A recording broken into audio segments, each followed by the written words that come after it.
second place, Daniel Kvyat. With Max Verstappen. For the rest of the season. They know Mercedes want him, they know Ferrari will want him. It's a bit of a masterstroke by Red Bull.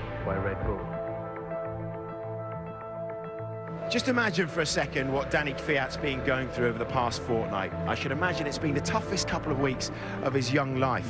But in this cutthroat game of chess with the stakes so high, when the king is prepared to sacrifice a knight for a bishop, one mistake can prove costly, especially when the board is seemingly set against you. I was in Moscow, I was laying on the sofa, I was watching a TV series, and then the phone call comes. I told him, sorry. I told him the reasons why we are changing, and that's still not over with his Formula One career. We finished the talk, and I went back on bed to watch my TV, to finish my TV series. What was it, the series? TV series, Game of Thrones. There's probably never a good time like that in season.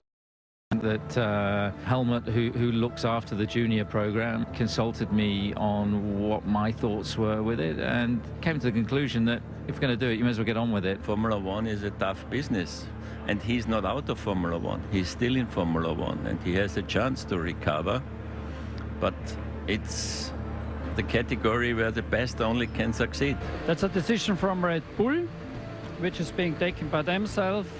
I directly was not involved. If the bosses want something to happen, they just make it happen. Simple as that. Kvyat slips in, and the two Ferraris have crashed. I had no chance to avoid. I had the Red Bull coming on the inside like a madman. He came like a torpedo. Well, it's racing. For sure it's bad news for Daniel and good news for Max, but generally I think very highly of Daniel.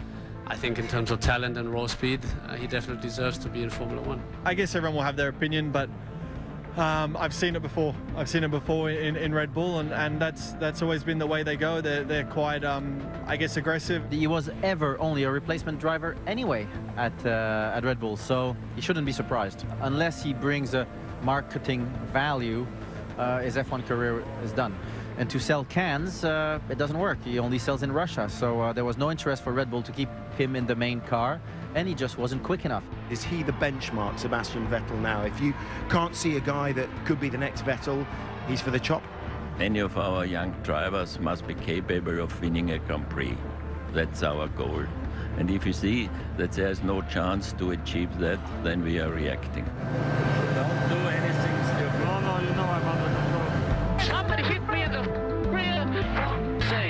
It's easy now to attack me, and of course I guess everyone will. I don't think it has anything to do with what happened in Sochi, as I learned it has been decided already beforehand. What happened in Russia was just an excuse to maybe prematurely create that change, but it was about to happen. We all knew it, we could all feel it.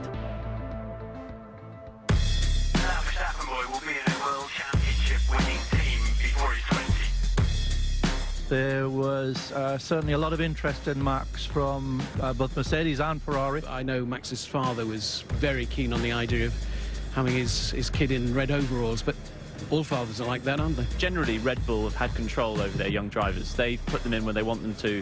They've done what they've liked with them.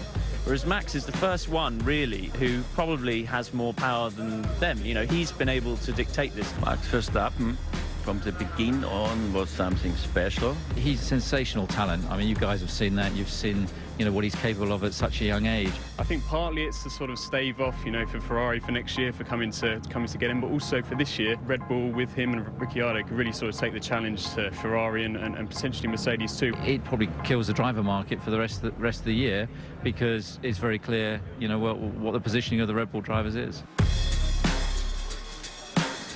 Danny Kvyat on his return to Toro Rosso will start 11th at best. Verstappen finishes 4th fastest.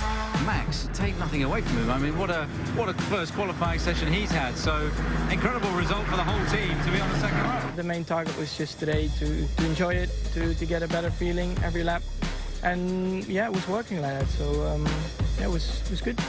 Altruism isn't a word often associated with Formula One, and whilst Danny Kvyat can't have rested easy over the past fortnight, I doubt Max Verstappen has lost much sleep over it.